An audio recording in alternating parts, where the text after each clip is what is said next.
नमस्कार, मैं हूं अखिलेश सिंह और आप देख रहे हैं हमारा विशेष कार्यक्रम खबरों की बात अखिलेश के साथ। इस विशेष कार्यक्रम में हम आपको बताते हैं कि आज कौन सी है बड़ी खबर और इन बड़ी खबरों के पीछे कौन सी छिपे हैं बड़े राज और इन सब के पीछे कौन सी है बड़ी वजह।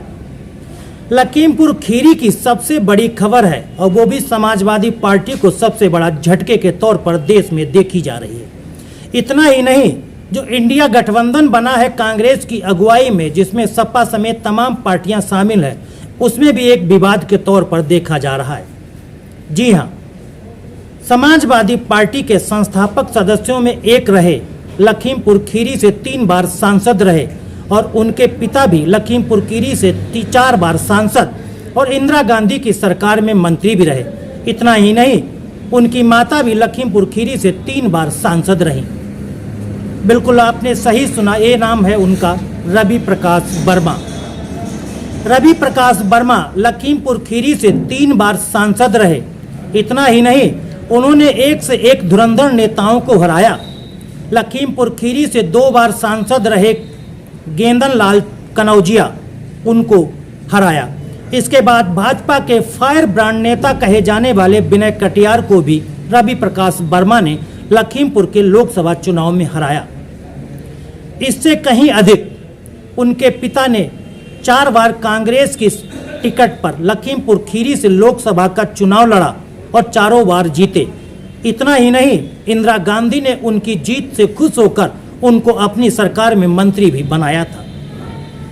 जब रवि प्रकाश वर्मा के पिता, जो 4 बार सांसद रहे, बाल गोविंद वर्मा का निधन हुआ तो कांग्रेस ने उनकी माता उषा वर्मा को टिकट दिया।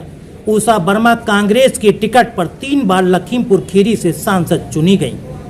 लखीमपुर सीट से 3 बार सांसद रहने के बाद उनके बेटे रवि प्रकाश वर्मा ने भी अपनी राजनीतिक पारी की शुरुआत की।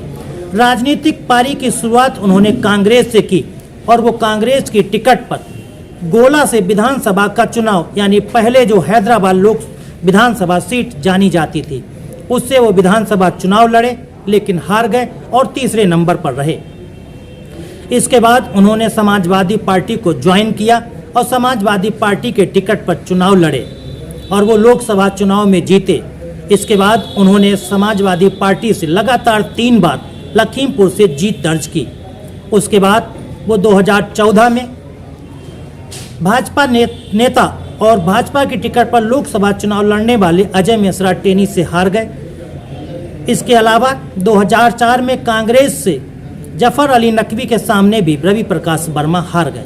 2019 के लोकसभा चुनाव में समाजवादी पार्टी ने रवि प्रकाश वर्मा की जगह उनकी बेटी डॉक्टर पूर्णी वर्मा को चुनाव लड़ाया। वो भी अजय मिश्रा टेनी से भाजपा के टिकट पर हार गई। अब 2024 का लोकसभा चुनाव होने वाला है और उम्मीदें लगाई जा रही थी कि रवि प्रकाश वर्मा के 4 बार सांसद रहे पिता, 3 बार सांसद रही उनकी माता और 3 बार वो खुद सांसद रहे लखीमपुर खीरी से, रवि प्रकाश वर्मा को समाजवादी पार्टी टिकट नहीं दे सकती है। यही उनको खल रहा था और उनको यही चिंता सता रही थी। शायद यही वजह रही होंगी कि रवि प्रकाश वर्मा ने फैसला लिया और समाजवादी पार्टी से इस्तीफा दे दिया। अब रवि प्रकाश वर्मा क्या अपनी घर वापसी, यानी पिता और माता जिस प्रकार कांग्रेस से 4 बार और 3 बार चुनाव जीते, क्या वहीं वापसी करेंगे और कांग्रेस की टिकट पर लखीमपुर खीरी से 2024 का लोकसभा चुनाव लड़ेंगे, या फिर समाजवादी पार्टी उनको मनाने की कोशिश करेगी और पुनः समाजवादी पार्टी में वापस लाएगी, या फिर वो बसपा के टिकट पर लोकसभा चुनाव लड़ेंगे। फिलहाल अभी ये सभी भविष्य के गर्त में छुपी हुई बातें हैं। रवि प्रकाश वर्मा चुनाव कहां से लड़ेंगे, किससे लड़ेंगे, कौन सी पार्टी में शामिल होंगे, ये तो आने वाला वक्त बताएगा। लेकिन लखीमपुर खीरी की लोकसभा सीट पर एक बार राजनीति फिर से गर्म है और समाजवादी पार्टी को रवि प्रकाश वर्मा के इस्तीफा देने से जो बड़ा झटका लगा है और कांग्रेस में जाने की उम्मीद की अटकलों के साथ भी ये इंडिया गठबंधन में भी एक विवाद गहराता भी नजर आता है, क्योंकि सपा भी उस गठबंधन में शामिल है। अगर कांग्रेस में रवि प्रकाश वर्मा जाते हैं और कांग्रेस के टिकट पर लोकसभा चुनाव 2024 लड़ते हैं तो शायद सपा भी विरोध करेगी और गठबंधन नहीं बन पाएगा। तो तमाम तरह के सवाल उठते हैं और इस तरह के अटकलों का दौर जारी रहेगा जब तक रवि प्रकाश वर्मा किसी पार्टी में शामिल नहीं हो जाते हैं और लोकसभा का टिकट नहीं पा जाते हैं। फिलहाल आप देखते रहिए हमारा विशेष कार्यक्रम खबरों के साथ अखिलेश के साथ। हम आपको बताएंगे कि रवि प्रकाश वर्मा का अगला राजनीतिक कदम क्या होगा और यहाँ पर राजनीति में किस प्रकार की गर्मी बढ़ेगी। धन्यवाद।